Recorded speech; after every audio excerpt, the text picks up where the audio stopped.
There's probably only one at the combine because none of us really know what it takes to be a long snapper, right? But I think it is interesting. It's very specialized. I can say that the special teams coaches do a really good job because that's their world. They know the intricacies of that position. And whether you're at the combine, I think you get to the combine because there's kickers and punters here. You definitely need a snapper. But there's going to be snappers that played in college football this year that aren't at the combine that will snap in the NFL. So, but it is, like I said, it's just a specialized, very, very specialized position. It's interesting, you know, having a kid that plays high school football and seeing how their snapper on the team is going to end up going and playing in college football. But all the camps he attends, and it's almost like a golfer. So they live a specialized life.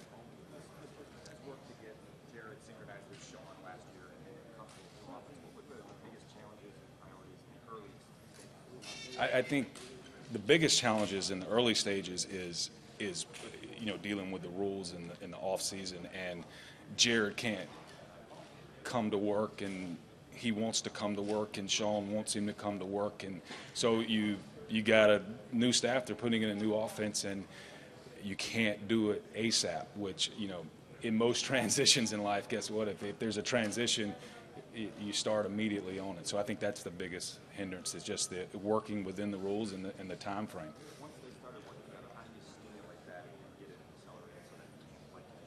I think it takes, in their cases, Jared was itching to come back to continue getting better.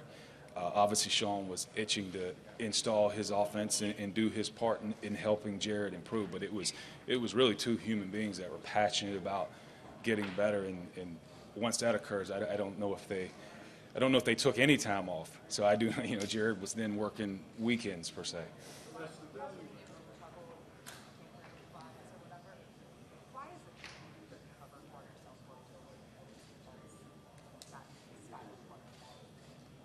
I think Wade does a lot of, and most offensive coordinators would know this. He has a lot of man principles. Some really good defenses have a lot of zone principles. Nowadays in the NFL, whoever you are as a coordinator, you can't just do man or zone. You got to mix it up. But I think when you've got a lot of, your coverage is based out of man, and you got someone that you could put on a very good man on the other side of the ball, it does allow you, it frees you up to do other things with the other 10 players and get creative with blitz packages and all of that.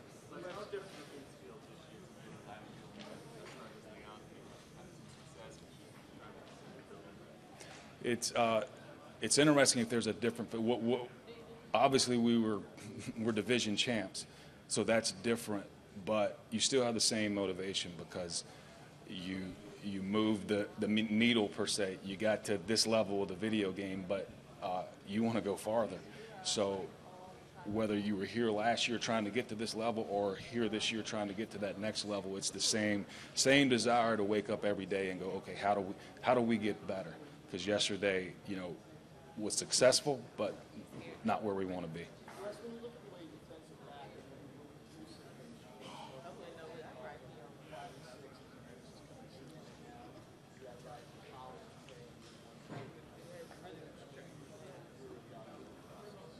It is interesting.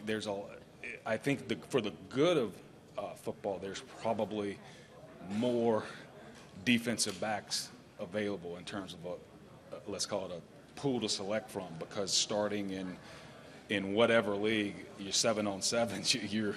They don't bring the DL or the linebackers to 7-on-7s. A lot of times it's 5 or 6 DB. So there's more players play in that position. But it's interesting in college too. It gets specialized as depending on the conference they're in, the offenses they play against. You might have a corner who's built to play on the outside, but it was best for his college team to play on the inside based on who they were playing and what other teams' quarterbacks can do and things like that. And you don't get a chance to see the guy play on the outside. So it poses some difficulties. But I think all in all, it is nice that because I think John Lynch was up here earlier, and I heard him say this is a spacing game. So there's a lot of athletes that can play in space in college football.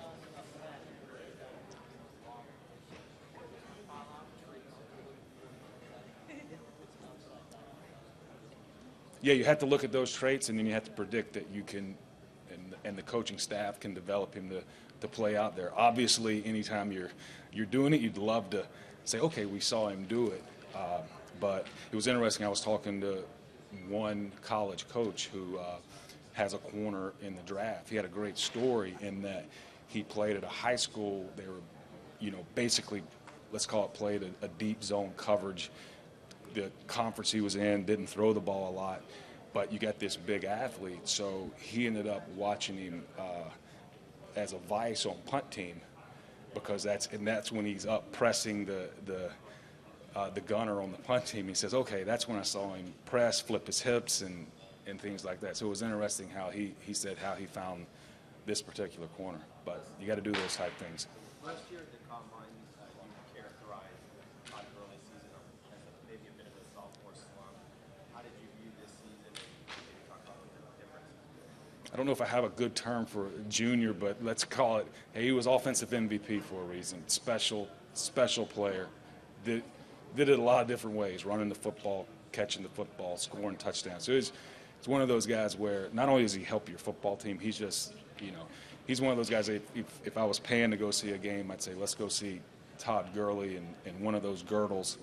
That's what we've nicknamed the hurdle, the girdle. So it's just fun to watch him, but I can tell you this, he really helps the Rams offense. And he, won the MVP of the offense in the NFL for a reason. The value of running backs has gone up all over the league after a period there when they seem, teams seem to be treating them like every time it does. What's changed? Good question. I think, is it the value of the running back? But sometimes especially the last few guys, they're just, guess what? They're really talented human beings. So if they'd have played something else, maybe the value of that position would have gone up. So it probably depends on the person who's actually putting on the helmet. And I think the value of the running back gets more valuable when that player actually is one of your more important offensive weapons, and how a coach can use it. But it's interesting, right? Going back to when we were in high school, you know what? Who touched the ball the most? The running back, and it's probably still that way in the NFL. So I think it's always been a very important position.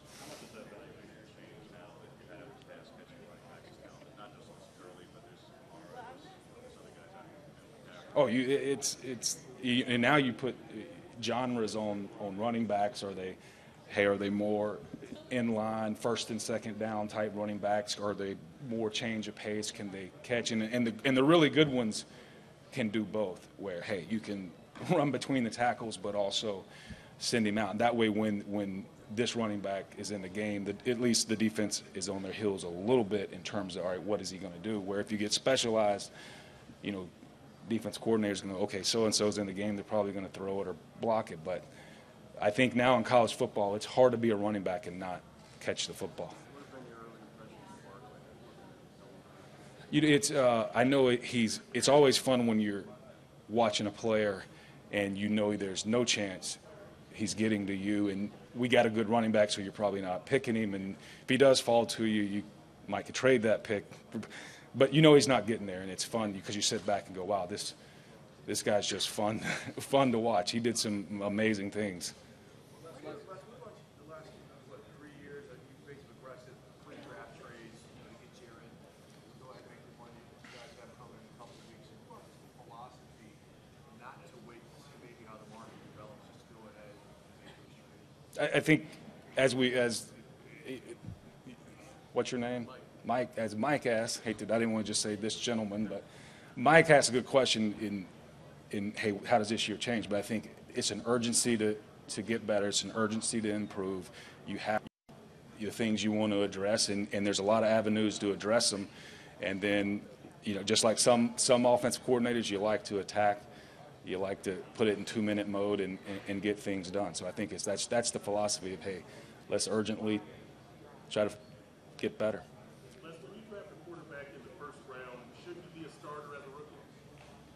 I think that's going to be determined by if he's ready. And just because he's a first-round quarterback doesn't necessarily mean he's ready. And when you're not ready for that first game doesn't necessarily mean you're going to be bad. But I do think, as we all know, if you send someone out who's not quite there for whatever reason, And quarterbacks have a harder time coming in because they're coming from usually a system where they're not in the huddle. They're getting hand signals to all of a sudden there's somebody, they got a earphone in their helmet, and there's a coach sending in a sentence, and now that guy's got to remember the sentence, get it to the other team, then remember. So you don't want to send that guy out where he's still thinking, has a few bad games, and that just leads to let's call it less confidence going forward. So it's case by case, and not everyone's going to be ready based on where they play college football and things like that. Cooper Kupp made an instant impact, one of the better rookie wideouts, and a mid-rounder for you guys. In recent years, that seems to be a trend that the mid-round wide receivers, at least right out of the gate, are outproducing the first-rounders. Do you agree with that assessment? And if so, can you put your finger on maybe why that's happened the past 4 or 5 years? That's I hadn't done that study because when you said that, the first guy that came to my mind was Odell Beckham Jr. or somebody like that. He was in the first round. But I get what you're saying. I think similar to the DBs, there's a lot of – if you got a lot of DBs on the field, there's a lot of wide receivers on the field. And those guys – there's a lot of passing now in middle school ball all the way up. So these guys are learning to really – let's call it the intricacies of route running. And I do think that kind of the farther you go back in the draft, maybe the less mom, dad, God-given physical skills you have. That's probably the reason you got pushed back a little bit. But they're obviously successful, and I think because they were probably less gifted, they've really learned a craft of how to, get open, make catches, move the chains. What's your level of 2 more, guys.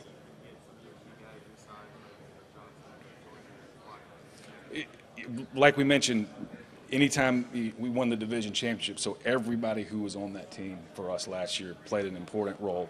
So it's important for us to work through this time. I know we've been working at the combine. I see Tony Pastore's over there. He's taking a slight break, but this time of year we're trying our best to, as Steve mentioned, urgently get these things done. So, but time will tell.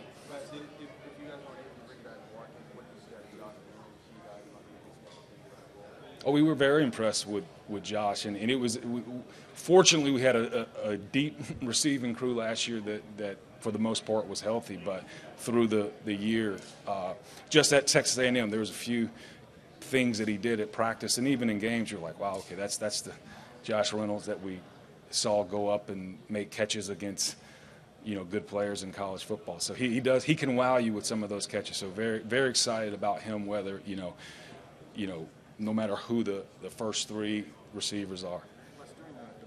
Last one, guys. What sold you on Cooper Kupp? When you remember feeling like Geez, I think